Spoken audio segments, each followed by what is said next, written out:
नए कॉलेजेस खुले हैं मैम, आप मानोगे नहीं, उनमें एक एक कमरे में कॉलेजेस चल रहे हैं, तो वहाँ पे कोई स्टाफ नहीं है, वहाँ पे बच्चों के लिए कोई फैसिलिटीज़ नहीं है, उनके सपनों के साथ कहीं पे भी खिलवाड़ ना हो। एक किसान नहीं चाहेगा कि उसका बेटा भी किसान हो। यही तो चेंजेस करेंगे, पर इनका भविष्य बिल्कुल जीरो है। और रीज़न एक ही है सर, बट कहीं ना कहीं सरकार की भी इतनी खामियां रही हैं। अगर मैं राजस्थान की बात करूँ तो एजुकेशन लेवल एग्रीकल्चर का बिल्कुल जीरो हो चुका है। हेलो एवरीवन, मैं ललिता और आज हमारे साथ है राजस्थान के ऐसे टीचर जो कि लगातार 5 साल से एग्रीकल्चर स्टूडेंट्स को शिक्षा दे रहे हैं। आइए जानते हैं इनके बारे में। जैसा कि मैम ने बताया, मेरा नाम विकास है और पिछले 5 साल से रेगुलर जो एग्रीकल्चर स्टूडेंट्स हैं, हम उनको free of cost education plus mentorship भी दे रहे हैं, जिसमें हमारे एग्रीकल्चर के जो 11th से लेके BSc एग्रीकल्चर जो यूजी डिग्री है आपकी कोर्सेज है, उसके सारे स्टूडेंट्स को रेगुलर क्लासेस और मेंटरशिप हम प्रोवाइड करवाते हैं मैम। विकास जी, आप इतने टाइम से 5 साल से लगातार स्टूडेंट्स को फ्री शिक्षा दे रहे हैं, तो आपको इसकी प्रेरणा कहाँ से मिली? आपने क्या सोचा कि आप फ्री में बच्चों को पढ़ाएं? देखिए मैम, मैं खुद भी एक किसान परिवार से हूँ, जहाँ से और बच्चे वहीं से मैं आया हूँ, अलग जगह से नहीं आया हूँ। और सबसे बड़ा जो रीज़न रहा या मेरा मोटिवेशन रहा वो ये रहा है कि कारणवश लैक ऑफ नॉलेज। एग्रीकल्चर में क्या है, अपने पेरेंट्स को भी और अपने जो आसपास के लोग हैं ना, उनको भी इतना नॉलेज नहीं रहता काउंसलिंग वगैरह का। तो उसी लैक ऑफ नॉलेज का शिकार मैं हुआ और मैं भी एक प्राइवेट कॉलेज से मैंने मेरी ग्रेजुएशन की है, तो मेरे को पता है इनका दर्द क्या है कि प्राइवेट कॉलेज वालों को कितनी एजुकेशन मिलती है, क्या क्वालिटी मिलती है, क्या संसाधन मिलते हैं। तो वहीं से मैंने कॉलेज टाइम में ये स्टार्ट किया था कि जो मेरे जैसे और भाई बहन हैं मेरे जो किसान कौम के, तो उनके सपनों के साथ कहीं पे भी खिलवाड़ ना हो। जिस चीज़ को वो सीखने गए हैं, आगे बढ़ने गए हैं, इसमें वो निपुण हो। आपने एक बात बोली कि सपनों के साथ खिलवाड़ नहीं, लेकिन आज एक किसान नहीं चाहेगा कि उसका बेटा भी किसान हो। मैम, ये जो आपने बात कही कि एक किसान नहीं चाहता कि उसका बेटा भी किसान बने, ये रियल भी है। सही में हम भी किसानों के बेटे हैं, हमारे घर वाले भी यही चाहते हैं, सबके जो इस एज वर्ग में है, कि उनका बेटा पढ़ लिख के कुछ सरकारी नौकरी लगे या कुछ अच्छा करे। क्योंकि किसानी में बहुत सारी प्रॉब्लम्स अब आने लगी है ग्राउंड लेवल पर। अगर बात करें, सबसे मेजर जो प्रॉब्लम है अपने क्लाइमेट चेंज की, टाइम पे बारिश नहीं होना, टेम्परेचर का हाई होना, और उन सब चीज़ों में कहीं ना कहीं डायरेक्ट और इनडायरेक्ट रूप से हम ही इन्वॉल्व हैं। सेकेंड जो चीज़ है वो है रेट, भाव जो मंडियों का। तो किसान खुद पैदा करता है, फिर भी उसको रेट खुद तय करने का मौका नहीं मिलता है, उसकी रेट दूसरे ही तय करते हैं, उनके हिसाब से ही बिक्री होती है। तो इसमें मार्जिन्स बहुत कम हो गए हैं, खर्चे बहुत ज़्यादा हो गए हैं। क्लाइमेट चेंज हुआ है तो पेस्टिसाइड्स, केमिकल्स, ये भी बहुत ज़्यादा जो कंपनी अपने को देती है ऑन MRP, वो बहुत महंगे देती है। विकास जी, एक टाइम पे जब देश भुखमरी पे था, तब एक नारा दिया गया था कि जय जवान जय किसान। लेकिन हम आज देखें तो किसान यानी कि अन्नदाता, जिसकी मौत का कारण है सबसे बड़ा सुसाइड। तो आप आपके नज़रिए से इस चीज़ को किस तरह से देखते हो? मैम, आपने ये सुसाइड वाला पॉइंट इंक्लूड किया है। मैं अगर डेटा बेस बात करूँ तो इंडिया में पर डे लगभग 31 फार्मर सुसाइड कर रहे हैं। और मैंने अभी बात करी, उसके पीछे बहुत सारे रीजन्स है। कुछ ऐसे बैकवर्ड इलाके अपने हैं, एरियाज ऐसे हैं जिनमें अपन बात करें ऋण, लोन्स की वजह भी किसान खुदकुशी कर रहे हैं। इसके अलावा ये आपने जो नारे की बात करी, तो मैं बात करूँ 1966-67 जब हरित क्रांति ग्रीन रेवोल्यूशन आई थी, उससे पहले भारत अनाज वाली जैसी फसलों के लिए भी दूसरों पे वो था। उसके बाद में ऐसा रिवोल्यूशन आया कि अनाज वाली जो फसलें अपनी गेहूँ और धान, उस पर इतना रिसर्च किया गया कि अपन खुद उसके लिए वो हो गए सक्षम कि अपन जितना चाहिए उतना प्रोडक्शन कर पा रहे थे। आपकी पसंदीदा फसल कौन सी है? मैम, मैं किसान का बेटा हूँ, तो मेरे लिए तो पसंदीदा में सबसे मेजर जो चीज़ है हमारे, तो माटी धरती माँ है, और इससे उगने वाली हर फसल हमारी फेवरेट है। तो सर, ये कह सकते हैं कि हमारे लिए भी आप अन्नदाता समान हो। लेकिन इसी के चलते मैं एक चीज़ पूछना चाहूँगी कि अभी इतने सारे BSc एग्रीकल्चर कॉलेज ओपन हुए हैं, तो उसमें आप उस चीज़ को किस नज़रिए से देखते हो कि स्टूडेंट्स को मतलब उनका भविष्य कैसा होगा, उनको कैसे शिक्षा मिलनी चाहिए? मैम, बहुत डार्क क्वेश्चन आपने कर लिया। मैं अभी सच्चाई बताऊंगा, बहुत लोगों को बुरा भी लग सकता है मैं भी, बट सच्चाई ये है मैम, मैं पिछले 5 साल से जो बच्चे पढ़ा रहा हूँ वो BSc एग्रीकल्चर की कॉलेजों के हैं। और मुझे पता है, क्योंकि इस उम्र में और एक किसान परिवार में हमारे माता पिता को नहीं पता कि कौन सा कॉलेज एक्रीडेशन है, ICAR से मान्यता है नहीं है, कौन सी मान्यता है, उसमें क्या कोर्सेज चल रहे, नहीं पता। उनको पता इतना पता है कि मेरा बेटा BSc एग्रीकल्चर कर रहा है, और बहुत बड़े सपने। पर इन सपनों से हट के अगर जमीनी स्तर पर मैं बात करूँ, तो कॉलेजों में आप कह रहे हो ना शिक्षा का स्तर और उनका भविष्य क्या रहेगा, तो उनका भविष्य अंधकार में रहेगा। और सिर्फ उन बच्चों का भविष्य अंधकार में नहीं रहेगा, आने वाले सालों में एग्रीकल्चर में जो चेंजेस हो रहे हैं, अपने को अच्छे रिसर्च वैज्ञानिक जो साइंटिस्ट है वो कहाँ से मिलेंगे, अच्छे डीन, डायरेक्टर, VC वो कहाँ से मिलेंगे, क्योंकि यही तो पीढ़ी तैयार होकर अपनी आगे सर्वाइव करेगी, आगे एग्रीकल्चर को लेके जाएगी। जो क्लाइमेट चेंज हो रहा है, जो पॉपुलेशन बढ़ रही है, उसको भोजन कौन देगा? यही तो चेंजेस करेंगे। पर इनका भविष्य बिल्कुल जीरो है। और रीज़न एक ही है सर, एग्रीकल्चर जो अपनी एजुकेशन है, जो ये डिग्री है 4 साल की, वो बहुत प्रोफेशनल डिग्री है। इसके लिए बहुत ज़्यादा संसाधनों की ज़रूरत है और यूनिवर्सिटी ही इनको मैनेज कर सकती है। अभी जो नए कॉलेजेस खुले हैं मैम, आप मानोगे नहीं, उनमें एक एक कमरे में कॉलेजेस चल रहे हैं, तो वहाँ पे कोई स्टाफ नहीं है, वहाँ पे बच्चों के लिए कोई फैसिलिटीज़ नहीं है। जो नेसेसरी चीज़ें चाहिए बच्चों को बैठने के लिए, बोर्ड, वो चीज़ें भी वहाँ पे अवेलेबल नहीं है, तो उनका फ्यूचर जीरो है। आपने आपके चैनल का नाम रखा फार्मर्स लव, इसकी क्या वजह है? मैम वही बात बार बार की, किसान परिवार। देखो एजुकेशन चैनल है हमारा, तो इस पे और भी नाम हो सकते थे, लाइक और रखते हैं, क्लासेज, इंस्टीट्यूट, ऐसा। फार्मर्स लव का मतलब है मैम किसानों का प्यार। और मैं जब से समझदार हुआ हूँ, पहले का तो मुझे नहीं पता, ज़्यादा बड़ी बात नहीं कहूँगा, पर जब से हम मेच्योर हुए हैं तब से मेरे को ये फार्मर जो शब्द है ना, किसान, जमींदारा, ज़मीन, इनसे बहुत ज़्यादा लगा हुआ, इसीलिए मैंने ये नाम रखा है। बिल्कुल, मेरे को चैनल के नाम से एक और बात याद आ गई कि अभी एआई बहुत ज़्यादा ट्रेंडिंग में है, तो आपको क्या लगता है किसान को इससे कितना लाभ होगा? देखो अगर अपन बात करें फार्मिंग के अंदर ग्राउंड लेवल पे आई का, तो जो बड़े फार्मर्स हैं, जो लघु सीमांत किसान है, छोटा किसान है, जो अपनी रोज़मर्रा के लिए खेती कर रहा है, वो एआई को अफोर्ड नहीं कर सकता, ना उस टेक्निक को वो समझ सकता।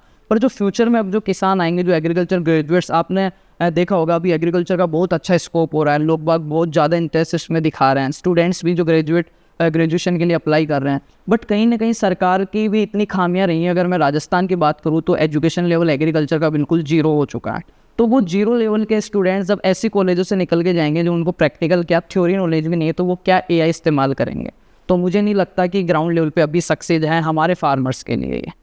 बिल्कुल, एक टीचर के नज़रिए से अगर ये देखा जाए कि आप आपके बच्चों के लिए और कितनी मेहनत करेंगे, और जो एग्रीकल्चर में सब कुछ जानते हुए भी जो बेरोज़गार बैठे हैं, उनके लिए आप क्या कहना चाहोगे? मैम मेरा, अगर मैं बताऊं कि पूरा मोटिव क्या है, तो मेरा अकेला एजुकेशन मोटिव नहीं है मेरा, जो मेरी इस कौम के, किसान कौम के। देखो लाइफ में सबके अलग अलग मोटिव हो सकते हैं, सबके अलग अलग गोल हो सकते हैं, पर एक कॉमन गोल होना चाहिए। वो होना चाहिए एक अच्छा इंसान बनाना, एक अच्छा समाज बनाना और अपनी कौम के लिए खड़ा होना। तो मेरा कॉमन गोल यही है। जो एग्रीकल्चर के स्टूडेंट्स हैं, जो मेरे जैसे परिवारों से हैं, मिडिल फैमिली से हैं, तो उन सबको, जरूरी नहीं सब सरकारी नौकरी लगे, वो इतना सक्षम हो सके या खुद के स्टार्टअप्स करें, क्योंकि एग्रीकल्चर के बिना कुछ भी नहीं। चाहे होटल हो, रेस्टोरेंट हो, कैफ़े हो, कुछ भी हो, XYZ। आज आप यहाँ पे हम बैठे हैं, अपने जो कपड़े पहन रखे हैं, कैमरा चल रहा है, इनडायरेक्ट रूप से कहीं ना कहीं एग्रीकल्चर का इनमें कॉन्ट्रीब्यूशन है। तो अगर वो सही से चीज़ों को प्रैक्टिकल नॉलेज लेते हैं, सीखते हैं ना, तो एग्रीकल्चर में बेरोजगारी है ही नहीं। इस पर हमने बहुत सारे सेशन किए हैं। सरकार की कुछ अच्छी स्कीमें भी हैं, हमेशा सरकार का हमें नेगेटिव पहलू नहीं देखना चाहिए। कुछ अच्छी स्कीमें भी हैं जिनमें वो जो नए युवा हैं एग्रीकल्चर के, उनको लोन्स प्रोवाइड करवा रही है, सब्सिडीज प्रोवाइड करा रही है। पर वो घर बैठे नहीं होगा, वो होगा। देखो सर, अच्छी एजुकेशन अपन खरीद सकते हैं, ठीक है, कोई भी अच्छा टीचर अपन खरीद सकते हैं, पर अच्छा नॉलेज, अच्छा एक मेंटर है, वो पैसों में भी मिलना बहुत मुश्किल होता है। आपने बात करी कि सरकार ने इतना कुछ कर रखा है, लेकिन एक चीज़ यहाँ पे है कि सरकार ने स्टूडेंट्स के एजुकेशन पर 18% टैक्स लगा रखा है। तो आप क्या सोचते हो कि वो होना चाहिए? नहीं मैम, वो नहीं होना चाहिए। वो बिल्कुल सरासर गलत है कि शिक्षा जैसी चीज़ में, क्योंकि शिक्षा ही एक ऐसा रास्ता है जो सारी कमियों को, सारी चीज़ों को सही वे में ले जा सकता है। एक ऐसी पटरी है, एकमात्र पटरी है शिक्षा। चाहे से वो प्राइवेट जॉब करना चाहता है बच्चा, चाहे स्टार्टअप करना चाहता है, बिना एजुकेशन के वो नहीं कर पाएगा। और जब तक अच्छी एजुकेशन उसको नहीं मिलेगी और एजुकेशन पे भी चार्जेस होंगे, तो फिर आप सोच सकते हो कि देश किस दिशा में। तो अभी एक मुद्दा उठ रहा है जिसमें टीचर्स सड़कों पे उतर रहे हैं, मतलब जिसे अपन कहे तो अपन मतलब माता पिता से पहले गुरु मानते हैं जिसे। तो जो पुलिस वाले भी जिन टीचर्स से पढ़े हुए हैं, उन पे लाठीचार्ज कर रहे हैं, FIR दर्ज कर रहे हैं। और तो आपको क्या लगता है? मैम ये अपने देश का और इस पीढ़ी का दुर्भाग्य है कि फार्मर को भी रोडों पे आना पड़ रहा है हर बार। आपने देखा होगा बार बार आंदोलन कर रहे हैं अपनी मांगे मनवाने के लिए, जबकि वो जायज़ मांगे हैं। सेम चीज़ें टीचर्स के लिए, टीचर्स आए हैं वो बच्चों के, स्टूडेंट्स हकों के लिए आए हैं, और उनके साथ ये चीज़ें हो रही है। और अगर मैं ये कह रहा हूँ कोई विकसित देश है ना, तो वो दो ही लोगों की वजह से है, किसान और टीचर और जवान।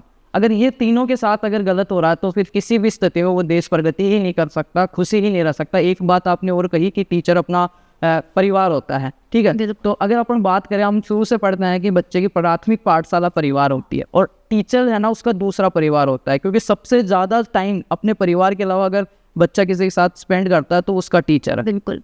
तो टीचर की क्या भूमिका है, कैसा उसका व्यक्तित्व है, वो बहुत ज़्यादा इफेक्ट करता है एक बच्चे का। वही इस मुद्दे के चलते हुए किसी ने ये भी कहा कि जिस देश का टीचर अगर सड़क पर उतर जाए तो उस देश का क्या भविष्य होगा। वो मैं कह रहा हूँ ना मैम कि अन्नदाता, एक तो खाने के लिए अपने को रोटी चाहिए, अनाज चाहिए, तो उसको पैदा करने वाला किसान और उनके बच्चों को, उनको सबको सही दिशा में ले जाने वाला टीचर, ये दोनों, और एक अपनी सुरक्षा करने वाला जवान, ये तीनों के साथ अगर इनके हकों के साथ कुछ भी कॉम्प्रोमाइज़ हो रहा है ना, तो वो देश किसी भी स्थिति में सही दिशा में नहीं जा सकता।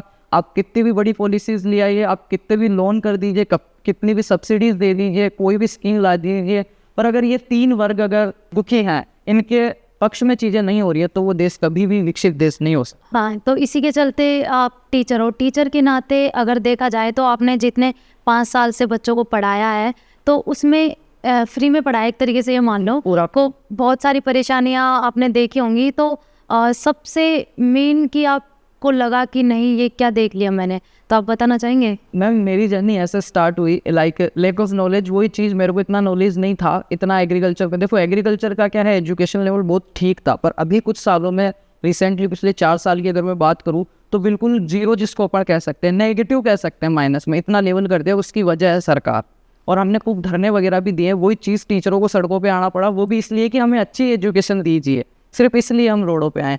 तो कहीं ना कहीं मैं मानता हूँ मेरे जो स्टार्ट किया ये दिक्कतें हुई, मैं खुद भी एक एवरेज स्टूडेंट रहा हूँ मैम, और जब एंट्रेंस एग्ज़ाम देके मैं बीएससी एग्रीकल्चर के लिए अप्लाई कर रहा था, तो मेरे को इतना नॉलेज नहीं था, ज्ञान नहीं था, मेंटरशिप करने वाला कोई नहीं था, सही दिशा दिखाने वाला, तो मैं एक प्राइवेट कॉलेज में जाना पड़ा मेरे को उस कमी की वजह से। और वहाँ पे जाके मैंने देखा कि यार एक नहीं, यहाँ पे तो कमियाँ ही कमियाँ हैं, पर ज़िंदगी में कुछ होता है वो बुरा होता है, वो अच्छे के लिए होता है, तो कमियाँ ही कमियाँ। और वहीं से मैंने ये चीज़ डिसाइड की कि जितना मेरे लेवल पे हो सकेगा, मेरे कौम के जो मेरे भाई बहन हैं, जो किसानों के बच्चे हैं, उनके साथ गलत नहीं होने दूंगा। जितनी मैं मदद कर सकता हूँ मेरे लेवल पे, मेरे पास कुछ नहीं था, मैंने वाइट बोर्ड से स्टार्ट किया था, चौक वाले से, और लगभग अभी भी मेरे चैनल पे फार्मर्स लव पे आप देखोगे 400 प्लस वीडियो ऐसे हैं जो वाइट बोर्ड पे चौक से शूट किए हुए हैं। तो बहुत सारी प्रॉब्लमें आई, पर एक ही गोल था कि यार जो अपने जैसे लोग हैं उनके साथ गलत नहीं। बिल्कुल सर, जो बीएससी एग्रीकल्चर के स्टूडेंट्स हैं और भी हमारे बहुत सारे किसान भाई हैं, तो उनको आप क्या कहना चाहोगे। देखो एग्रीकल्चर स्टूडेंट्स को मैं एक ही बात कहूँगा कि आपने जो घर छोड़ा है ना, उस घर को घर बनाने के लिए छोड़ा है, तो बाहर रह रहे हो, इतने सपने लेके जा रहे हो। फिर से वही बात कहूँगा, आपके माता पिता को नहीं मालूम आप किस जगह, किस यूनिवर्सिटी, किस कॉलेज के अंदर आप पढ़ाई कर रहे हो, बस उन्हें इतना मालूम है कि आप बीएससी एग्रीकल्चर कर रहे हो और इसका बहुत उज्जवल भविष्य होने वाला है। तो अपना मोटिव मत भूलना, सपने बड़े देखना, मेहनत करना, ईमानदार रहना, और हमेशा कर्तव्य करते रहना, आपका जो काम है वो करते रहना। बस मोटिव मत भूलना कि मैं कहाँ से आया, उस माटी की, उस परिवार की लाज रखना। मैम एग्रीकल्चर में क्या होता है, आप पढ़ रहे हो, एफर्ट्स लगा रहे हो ना, वो अकेले आपके सपने नहीं होते, उस पूरे परिवार के सपने होते हैं वो। तो उनके सपनों के साथ आप दगा मत करना, मेहनत करना, ईमानदार रहना, और बस मोटिव मत भूलना कि घर क्यों छोड़ा है हमने। तो आपके पास अभी आपने बताया कि इतने सारे स्टूडेंट्स पढ़ रहे हैं और आप इतने सालों से फ्री एजुकेशन दे रहे हैं, लेकिन अगर हम देखें तो आने वाले टाइम में और भी, आज 2 लाख हैं, कल 5 लाख हो जाएंगे और भी ऊपर हो जाएंगे, तो आप फिर उसके बाद भी क्या फ्री में क्लास देना चाहोगे। जी मैम, ये मैंने पहले भी अनाउंस कर रखा है, जो हमारी रेगुलर डिग्री जिस बेसिस पे मैंने स्टार्ट किया था, जो ग्रेजुएशन वाले बच्चे हैं उनको लाइफ टाइम एजुकेशन फ्री रहेगी। हम कंपटीशन एग्जाम्स के भी फ्री प्रोवाइड करवा सकते हैं, बट बच्चे के दिमाग में रहता है फ्री में क्या ही पढ़ा रहे होंगे, तो एज ए गुरु दक्षिणा छोटा सा चार्ज के ऊपर जो कंपटीशन एग्जाम के जो कोर्स हैं, जो नौकरी के लिए आप तैयारी कर रहे हो, तो गुरु को भी कुछ देना होता है, एज ए कमाई नहीं, वो एक होता है बच्चे की कि मैं फीस दे के पढ़ रहा हूँ, तो उन कोर्सेज की अलग बात हो जाती है। बाकी जो रेगुलर हमारी क्लासेज है वो लाइफ टाइम फ्री ही रहेगी यूट्यूब। Thank you.